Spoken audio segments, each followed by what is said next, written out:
Hello বন্ধুরা, আমি কাজল ma'am জ্ঞানজ্যোতি coaching সেন্টারের পক্ষ থেকে তোমাদের সকলকে জানাই স্বাগত। তো বন্ধুরা, আজকে আমি যে টপিকটি সম্পর্কে আলোচনা করব সেটি হচ্ছে টিকা লেখো কালীবঙ্গান বা কালীবঙ্গান সম্পর্কে আজকে আমি তোমাদের সঙ্গে আলোচনা করব। তো আলোচনার আগে তোমাদেরকে একটা ছোট্ট ইনফরমেশন দিতে চাই। তোমরা যারা আমাদের কোচিং সেন্টারে এখনও যুক্ত হওনি কিংবা যুক্ত হতে চাইছো, তারা উপরে দুটি নাম্বার দেখতে পাচ্ছ, 6295916282 এবং 7076398606। এই দুটি নাম্বারের মধ্যে কিন্তু যে কোনো একটি নাম্বারে যোগাযোগ করে আমাদের সঙ্গে কিন্তু যুক্ত হয়ে যেতে পারো। তো দেরি না করে আজকে টপিক সম্পর্কে আলোচনা শুরু করছি। তো বলেছে হচ্ছে টিকা লেখো কালীবঙ্গান। কালীবঙ্গান তো হরপ্পা সভ্যতার যে বিভিন্ন নগরগুলিকে কেন্দ্র করে গড়ে উঠেছিল এবং সেই নগরগুলির মধ্যে একটি অন্যতম কেন্দ্র ছিল হচ্ছে এই কালীবঙ্গান। তো এর অবস্থানের কথা যদি বলি, এটি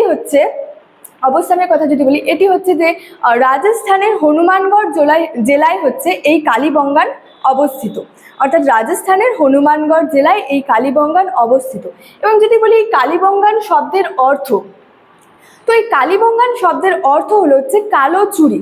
কালো চুরি মানে বলা হয়েছে কালীবঙ্গান শব্দের অর্থ হচ্ছে কালো চুরি।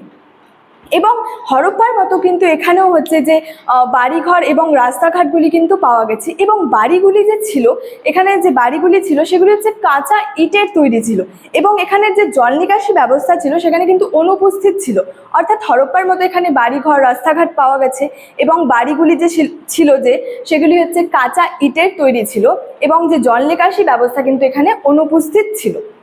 এখানে যে প্রতিরক্ষা দুর্গের কাছে হচ্ছে দুর্গে পাওয়া গেছে হচ্ছে যে ইটের নর্দমা, অগ্নিকুণ্ড, কাঠের মঞ্চ, এগুলি হচ্ছে এখানের প্রতিরক্ষা দুর্গের ওখানে প্রতিরক্ষা দুর্গে পাওয়া গেছে হচ্ছে কাঠের মঞ্চ, যে ইটের নর্দমা এবং অগ্নিকুণ্ড হচ্ছে এখানে পাওয়া গেছে, যে প্রতিরক্ষা দুর্গের এখানে কিন্তু পাওয়া গেছে।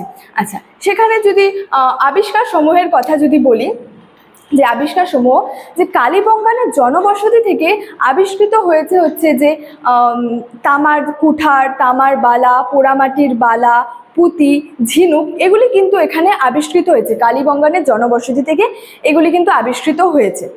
এখানে হচ্ছে যে চাষ করা হচ্ছে জমির নিদর্শন পাওয়া গেছে এবং বলা হয়েছে এখানে হচ্ছে একটি সমাধিস্থল পাওয়া গেছে, যেটা হচ্ছে যেখান থেকে হচ্ছে চৌকো, ডিম্বাকৃতি, গোলাকৃতির হচ্ছে কবর পাওয়া গেছে। এবং বলা হয়েছে যে এই কবরে হচ্ছে মানুষের ব্যবহৃত বা ব্যবহার কার্য হচ্ছে জিনিসও কিন্তু পাওয়া গেছে। এবং বলা যায় যে এখানে হচ্ছে উটের হাড়ের নিদর্শনও হচ্ছে পাওয়া গেছে। তো স্টুডেন্ট, এই ছিল আজকে আমার এই কালীবঙ্গান সম্পর্কে আলোচনার বিষয়। ভিডিওটি তোমাদের কেমন লাগলো আমাকে অবশ্যই কমেন্ট করে জানিও এবং ভিডিওটি ভালো লাগলে বন্ধুদের সঙ্গে কিন্তু শেয়ার করতে ভুলবে না। দেখা হচ্ছে তোমাদের সঙ্গে পরবর্তী ভিডিওতে। Thank you so much. Thanks for watching.